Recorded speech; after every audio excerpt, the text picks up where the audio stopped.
The page layer copyright legend TV မှာ page quality အနည်းအောင်ဖြစ်ပြီး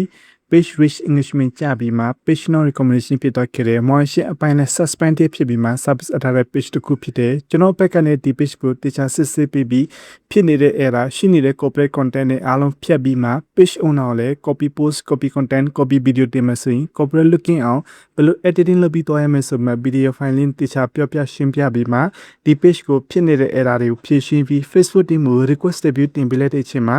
ရပ်ပိုင်းအတွင်းနဲ့ပဲ strike တွေအားလုံးပြောက်တော့ခဲ့မှာ page က send တော့ခဲ့တယ် page send တော့ခဲ့တဲ့အတွက်ကြောင့်မို့ page is recommendation enable ဖြစ်လာတဲ့အတွက်ကြောင့်မို့ဒီ page မှာတင်လိုက်တဲ့ post content တွေဆိုရင်ဒီ page မှာရှိတဲ့ follower အားလုံးရှိကို notification ရောက်စေတယ်နောက်တစ်ခုကဒီ page နဲ့ follower မဖြစ်တဲ့အခြားလူတွေရှိကိုလည်းဒီ page မှာတင်တဲ့ content နဲ့ related ရှိတဲ့လူတွေကို Facebook က automatic suggest အနေနဲ့ပို့ပေးတဲ့အတွက်ကြောင့်မို့ follower အသစ်တွေတိုးပြီးလာတယ် rich engagement အသစ်တွေတိုးပြီးလာတဲ့အတွက်ကြောင့်မို့ page ရဲ့ performance ကတိတိကျကျကောင်းလာခဲ့တယ်ပြီးလို့ရှိရင် motion အပိုင်းမှာလည်း suspended ဖြစ်တဲ့ဥစ္စာထပ်ပြီးမှကျွန်တော်ဘက်က request review တင်ပေးလိုက်တဲ့ဥစ္စာ motion အပိုင်းနဲ့ပြန်မှ enable ဖြစ်ပြီးလာပါတယ်ယုံကြည်ပြီး service အတွက်အထူးကိုကျေးဇူးတင်ပါတယ်အကယ်လို့လူကြီးမင်းတို့ page ဖြစ်စေ account ဖြစ်စေအနည်းအဝါရ motion suspended ဖြစ်တဲ့ page rich engagement အပိုင်းကြားရဆိုရင်လည်းကျွန်တော်ရှိကို service ဆက်သွင်းနိုင်ပါတယ်အားလုံးကျေးဇူးတင်ပါတယ်